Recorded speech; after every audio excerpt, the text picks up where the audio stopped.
Hello everyone, welcome to my channel. Students, today's topic is error detection asked in the SBI PO Mains examination.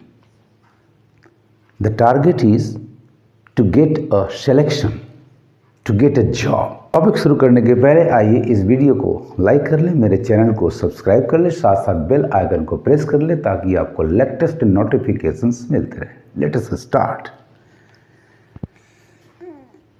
Each question has been divided into 5 segments A, B, C, D and E. You have to find out if any of the first 4 segments contains a grammatical error. If there is no error, your answer will be segment number E, no error. Question number 1. A 25 basis points rate hike. Hike आपका एक noun है और उसे qualify कर रहा है a 25 basis points rate. Hike आपका third person singular noun है. भाई ये हाइक किसके द्वारा? तो by the US Federal Reserve. एक नॉन डिफाइनिंग एडजेक्टिव क्लॉज आ रहा है उसके बाद, which was already priced in plus a dovish stance. Plus आपका एक प्रीपोजिशन है, प्रीपोजिशन के बाद एक ऑब्जेक्ट है अ डोविस स्टैंस, यानी आपका सब्जेक्ट वर्ड है hike, third person singular. Segment number C में देखिए, ऑगर ये वर्ब है, मेन वर्ब नंबर 1, जबकि आपका सब्जेक्ट है थर्ड पर्सन सिंगुलर और इसके साथ मेन वर्ब नंबर 5 यानी एस और ईएस वाला वर्ब एग्री करेगा. यानी आपका एरर है यहां ऑगर, इसके जगह पर ऑगर्स होना चाहिए था. सो सेगमेंट नंबर सी में आपका एरर फाइंड आउट हुआ. This is the right option. इसे आप आंसर के लिए मार्क कर लो. करेक्शन होगा, ऑगर की जगह आपका वर्ब होना चाहिए था augurs. Low, your sentence has become correct now. A 25 basis points rate hike by the US Federal Reserve, which was already priced in, plus a dovish stance, augurs well for risk assets and for emerging markets. The right answer, students, is thus segment number C. Let us come to question number 2. Since the beginning of this year, beginning आपका point है तो since बिल्कुल correct preposition है. Since the beginning of this year, as the dollar has, adverb clause of reason, conjunction as भी बिल्कुल correct है. As the dollar has, dollar third person singular noun तो auxiliary verb has भी बिल्कुल correct है. Weekend, गौर से देखें आप, यदि मेन वर्ब 1 है जैसे स्पीक तो ईएन सफिक्स लगाकर उसे मेन वर्ब 3 यानी पास्ट पार्टिसिपल बनाते हैं तो स्पोकन. उसी जैसा एक वर्ड मिल रहा है वीकेंड. इसका स्टेम वर्ड है वीक. वीक एक एडजेक्टिव है. एडजेक्टिव जनरली ईएन सफिक्स के द्वारा वर्ब नंबर 1 बनता है, जबकि हैज ऑक्सिलरी वर्ब को वर्ब नंबर 3 यानी पास्ट पार्टिसिपल सही है. लो, you have found out the error in segment number C. So first of all mark it as your answer, segment number C. Correction क्या होगा? तो वीकेंड को ED देना पड़ेगा, तब ये पास्ट पार्टिसिपल होगा. हैज वीकेंड यानी वीक आपका एक एडजेक्टिव है स्टूडेंट्स. ईएन लगाकर इसे वर्ब का रूप दिया गया, वर्ब नंबर 1. और तब उसको पास्ट पार्टिसिपल, चूंकि ऑक्सिलरी वर्ब हैज आ रहा है, हैज और हैव के साथ, main verb 3, so this is the correct verb for weekend. So यहाँ पर हमें ईडी ऐड करना पड़ेगा तो ये करेक्ट हो जाएगा। The answer is segment number C because it contains a grammatical error. The correct sentence is now since the beginning of this year as the dollar has weakened against the rupee, the benchmark Sensex has soared। देखिए जैसे कैसे has के साथ main verb 3 आया, उसी तरह से सी में भी वीकेंड के साथ ईडी लगाकर ही हम पास्ट पार्टिसिपल बना सकते हैं। तो come to question number 3। With Fed chair Janet Yellen, Janet Yellen federal bank की chairman, with Fed chair company दिखा रहा है, उनकी सहमति दिखा रहा है, सो विद प्रीपोजिशन भी करेक्ट है आपका।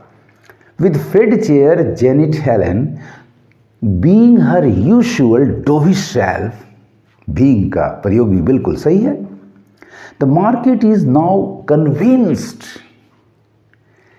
It has the best of both worlds. Segment number A, B and सी में कहीं कोई ग्रामेटिकल एरर नहीं है, बिल्कुल करेक्ट है। बट सेगमेंट नंबर डी में कन्विंस्ड के बाद एक कंजंक्शन की कमी आ रही है, दैट।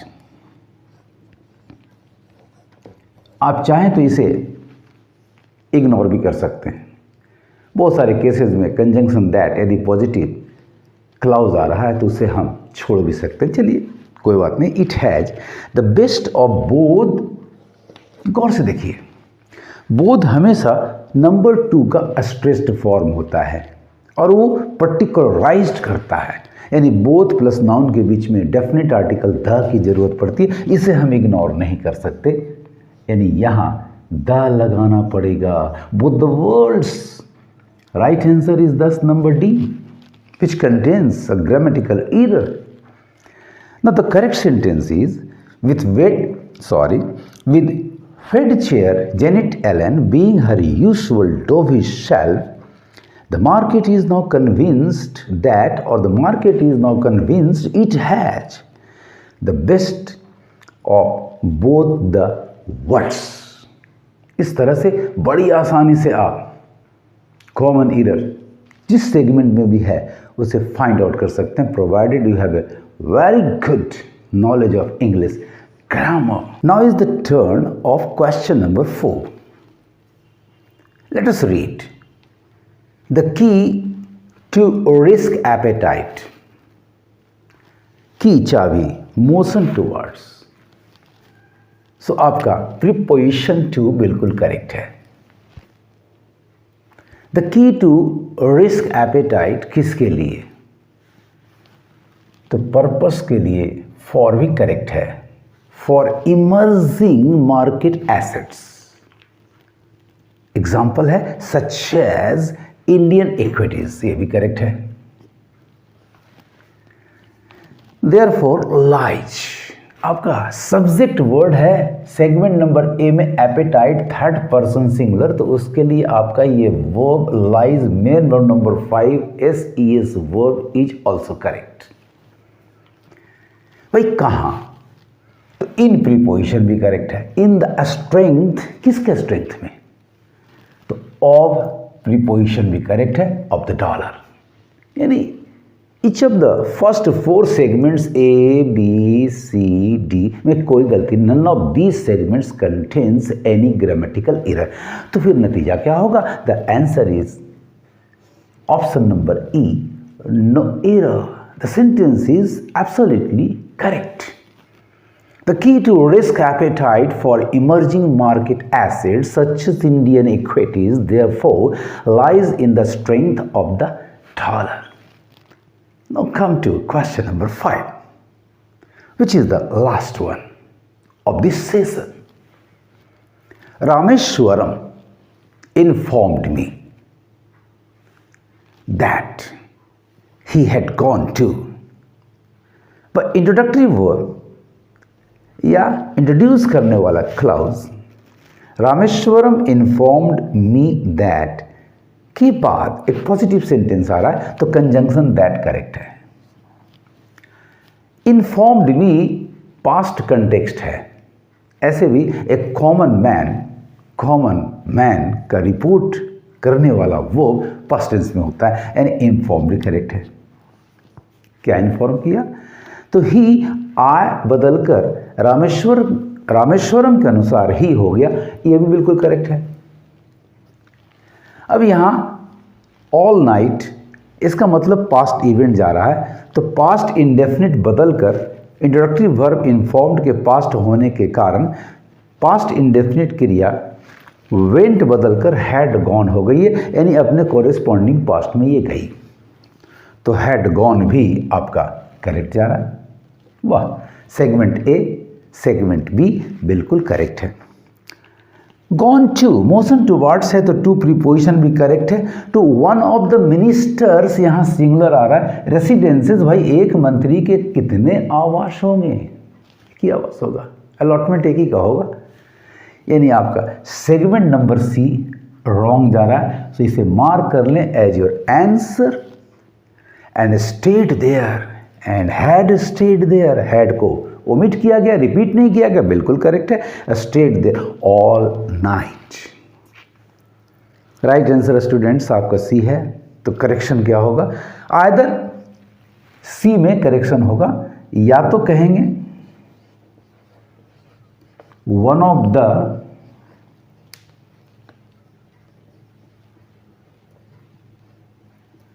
मिनिस्टर्स, बहुवचन करना होगा। प्लूरल में एस के पहले आर कॉन्सोनेंट आ रहा तो केवल एपोस्ट्रोफे लगाना होगा।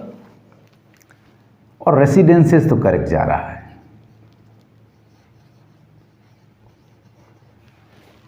तो एक करेक्शन तो हुआ students, gone to one of the ministers residences, और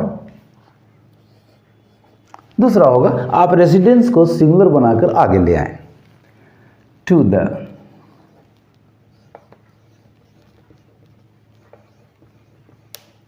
रेजिडेंस प्रीपोजिशन ऑफ से लिंक करें to the residence of one of the ministers.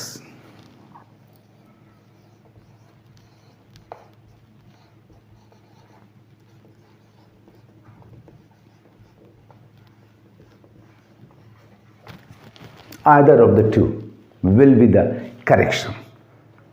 Hence the correct sentence will now be, चूंकि आपने आंसर सी किया है, आपका one of the minister singular apostrophe S residences wrong expression है। तो correct sentence होगा, Rameshwaram informed me that he had gone to one of the minister's residences or the residence of one of the ministers and stayed there all night. क्या कोई समस्या है, क्या कोई परेशानी है एरर फाइंड आउट करने में? यदि आपका नॉलेज ऑफ ग्रामर बहुत ही अच्छा है, ईच वर्ड, हर वर्ड को, सेंटेंस के हर वर्ड को, हर सेगमेंट के हर वर्ड को बड़े ध्यान से पढ़ें आप। विश्वास रखें, कॉमन एरर फाइंड आउट करने में आपको कोई प्रॉब्लम नहीं होने जा रहा है। आपको मेरा ये तरीका अच्छा लगा हो तो लाइक शेयर एंड सब्सक्राइब जरूर करें। Thank you for watching my video.